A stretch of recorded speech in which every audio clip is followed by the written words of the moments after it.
کیا آپ جانتے ہیں کہ میکڈونلڈز کا اصل بزنس کیا ہے؟ آپ کے ذہن میں آیا ہوگا برگر، نہیں، بلکہ ان کا اصل بزنس ہے ریئل اسٹیٹ۔ اور اگر میں آپ کو یہ بتاؤں کہ میکڈونلڈز نے برگرز کے بجائے ریئل اسٹیٹ سے زیادہ منافع کمایا تو کیا آپ یقین کریں گے؟ تو اسے گوگل کر لیں۔ 2019 میں میکڈونلڈز نے $13 ارب کا ریونیو جنریٹ کیا، جس میں سے $8.3 ارب صرف ریئل اسٹیٹ سے حاصل کیے گئے۔ میرا نام مجیب عباسی ہے اور آج ہم آپ کو بتائیں گے کہ آپ کو ریئل اسٹیٹ میں کیوں انویسٹ کرنا چاہیے۔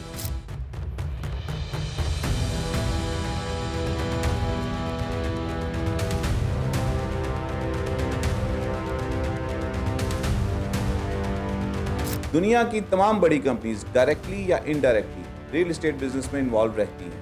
بینکس، انشورنس کمپنیز، گورنمنٹ یا سیمی گورنمنٹ آرگنائزیشنز یا پرائیویٹ آرگنائزیشنز کسی نہ کسی طور پہ ریئل اسٹیٹ بزنس میں انویسٹ کرتی ہیں، اور اس کی ایک وجہ ہے high return with low risk. زمین کے کام میں نقصان کا اندیشہ بہت ہی کم ہے۔ ایک عام سینگ ہے کہ زمین کبھی نقصان نہیں دیتی۔ اب کچھ لوگ سوچتے ہوں گے کہ ہمارے پاس اور بھی تو آپشنز ہیں، ریئل اسٹیٹ میں ہی انویسٹ کیوں کریں؟ تو جناب، ریئل اسٹیٹ کے ساتھ جو باقی آپشنز آپ کے پاس ہیں ان کو ذرا کمپیئر تو کر لیں۔ جو ریئل اسٹیٹ کی مقابلے میں لوگ ایک آپشن رکھتے ہیں وہ اسٹاک ایکسچینج۔ اسٹاک ایکسچینج اور ریئل اسٹیٹ میں والیوم کا ہی فرق آ جاتا ہے۔ پاکستان کی 24 کروڑ کی آبادی اور اسٹاک ایکسچینج سے وابستہ لوگ جو ہیں ان کی تعداد 4 لاکھ ہے، جبکہ ریئل اسٹیٹ سے وابستہ لوگوں کی تعداد 7 سے 7.5 کروڑ ہے۔ یہ ایک محتاط اندازہ ہے، لیکن مارکیٹ کا والیوم آپ دیکھ رہے ہیں، 4 لاکھ کہاں اور 7.5 کروڑ کہاں۔ اب بات کرتے ہیں رسک فیکٹر کی۔ ملکی معیشت تھوڑی سی سلو ہو نا تو سب سے پہلا امپیکٹ اسٹاک ایکسچینج پہ آتا ہے۔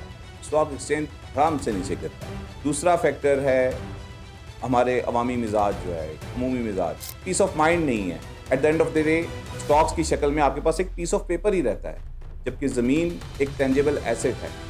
اور پھر بات تو وہی ہے، زمین کبھی نقصان نہیں دیتی۔ باقی انویسٹمنٹس کی اگر ہم بات کریں تو اس میں گولڈ کی انویسٹمنٹ ہے، کارز کی انویسٹمنٹ ہے، بانڈز میں انویسٹمنٹ ہے، لیکن اس کو ریئل اسٹیٹ کے ساتھ کمپیئر کریں تو آپ کو فرق واضح نظر آئے گا۔ ریئل اسٹیٹ میں منافع زیادہ اور نقصان کی شرح انتہائی کم ہے۔ اب سوال یہ پیدا ہوتا ہے کہ ریئل اسٹیٹ اتنا ریلائبل کیوں ہے؟ اگر ملک کے سیاسی اور معاشی حالات باقی بزنسز کو افیکٹ کرتے ہیں تو ریئل اسٹیٹ کو بھی تو کرتے ہوں گے۔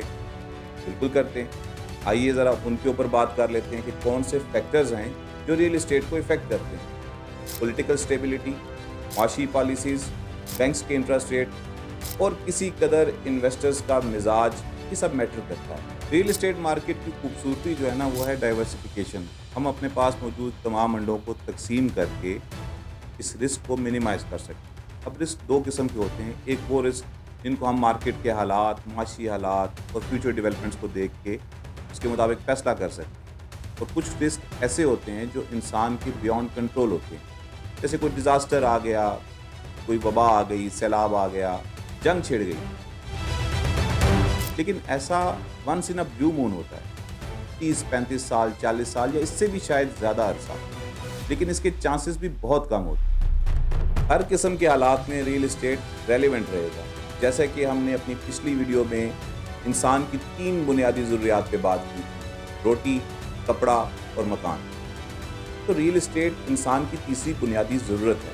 آپ اس کو الگ یا ارریلیونٹ نہیں کر سکتے۔ جب تک بنی نوع انسان اس دنیا پہ موجود ہے تب تک ریئل اسٹیٹ بھی ریلیونٹ رہے گا۔ اب پچھلے 2 سال میں ملکی معیشت نے مشکل حالات دیکھے ہیں، اس سے ہر کاروبار افیکٹ ہوا ہے، یقیناً اس میں ریئل اسٹیٹ بھی افیکٹ ہوا ہے۔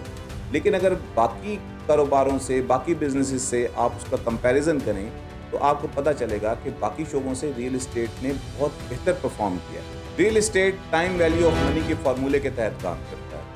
وقت کے ساتھ ساتھ ایسٹ کی ویلیو کی گروتھ ہوتی ہے۔ اس کو مثال کے ساتھ میں آپ کو ایسے سمجھا سکتا ہوں کہ 2003-04 میں DHA فیس 2 اسلام آباد میں ایک کنال کے پلاٹ کی قیمت تھی 2.5 لاکھ روپے۔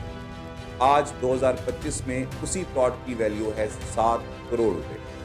یہ ٹائم ویلیو آف منی ہے۔ آپ نے ایک ایسٹ کو وقت دیا اور اس نے گرو کیا۔ اب آپ سوچ رہے ہوں گے کہ یہ تو ریئل اسٹیٹ کی تعریفیں ہی کرتا جا رہا ہے۔ چلیں اس بات پہ ایک واقعہ یاد آ گیا، وہی شیئر کر دیتے ہیں۔ ایک بادشاہ سلامت کا دربار تھا، وہ اپنے مصاحبوں اور مشیروں کے جھرمٹ میں جلوہ افروز تھے اور بچوں کی معصومیت اور خوبصورتی پہ بات ہو رہی. بادشاہ تو بادشاہ ہوتے ہیں. انہوں نے اپنی ایک کنیز کو حاضر کیا اور اس کو حکم صادر کیا کہ جاؤ اور میری سلطنت کا سب سے خوبصورت بچہ لے آؤ. کنیز گئی اور اپنا بچہ اٹھا کے لے آئی. بادشاہ سلامت نے دیکھا یہ تو اس کا اپنا بچہ ہے. انہوں نے اس کو پھر واپس بھیجا کہ جاؤ اور میری سلطنت کا سب سے خوبصورت بچہ لے کے آؤ. وہ گئی اور پھر واپس آئی اپنے بچے کے ساتھ. قرض کے بادشاہ نے اس کو 3-4 دفعہ بھیجا اور وہ ہر دفعہ اپنا بچہ ہی لے کے آتا. بادشاہ سلامت غصہ ہو گئے اور انہوں نے اسے کہا کہ میں تمہیں کہہ رہا ہوں کہ میری سلطنت کا سب سے خوبصورت بچہ لے کے آؤ, تم واپس اپنا ہی بچہ لے کے آ رہی ہو. تو کنیز نے جواب دیا کہ بادشاہ سلامت مجھے اپنے بچے سے آگے خوبصورت کوئی اور لگتا ہی نہیں. تو یہ ہماری فیلڈ ہے, ہمیں بھی اس سے زیادہ خوبصورت کچھ لگتا ہی نہیں. چلے یہ تو ہو گئی ایک مذاق کی بات, لیکن آپ یہ سوچ رہے ہوں گے کہ اتنا لمبا کون انتظار کرے. 20 سال جو میں نے آپ کو DHA2 کے ایک پلاٹ کی مثال دی کہ 2003-4 میں 2.5 لاکھ کا تھا, اوور دا ٹائم پیریڈ وہ گرو کر کے 7 کروڑ کا ہو. لیکن 20-22 سال ایک بہت لمبا عرصہ ہوتا ہے. تو آپ کہیں وہی غلطی تو نہیں کر رہے جو آپ کے دوست کے دادا جی نے کی. تو اکثر آپ سے کہتا ہے کہ 1970 میں فلاں جگہ دادا جی کو سستے داموں مل رہی تھی اور انہوں نے نہیں کی. اگر وہ اس وقت وہاں پہ انویسٹمنٹ کر لیتے تو آج آپ کا بھائی لیکسس میں گھوم رہا ہوتا. آپ یہ سوچ لیں اور فیصلہ کر لیں کہ آپ نے ریل اسٹیٹ میں انویسٹ کرنا ہے تو ریل اسٹیٹ آپ کے اور آپ کی نسلوں کے مستقبل کو سنوار سکتا ہے. ہمارے پاس کئی ایسی مثالیں ملک کے اندر اور ملک سے باہر موجود ہیں. ملک ریاض حسین ملک کے اندر, ڈونلڈ ٹرمپ ملک سے باہر, دونوں ریل اسٹیٹ ٹائکونز ہیں, ریل اسٹیٹ آئیکنز ہیں. اور ریل اسٹیٹ میں انویسٹ کرنے کے لیے آپ کو کوئی کروڑوں اربوں کی اماؤنٹ نہیں چاہیے. آپ ہزاروں سے شروع ہو سکتے ہیں, آپ لاکھوں سے شروع کر سکتے ہیں اور آپ کروڑوں تک جا سکتے ہیں. فیصلہ آپ نے کرنا ہے. آپ کے پاس آج وقت ہے ریل اسٹیٹ میں انویسٹ کرنے کا, ٹینجیبل ایسٹ بنانے کا اور اوور دا ٹائم پیریڈ اس کی ویلیو کو گرو کرنا.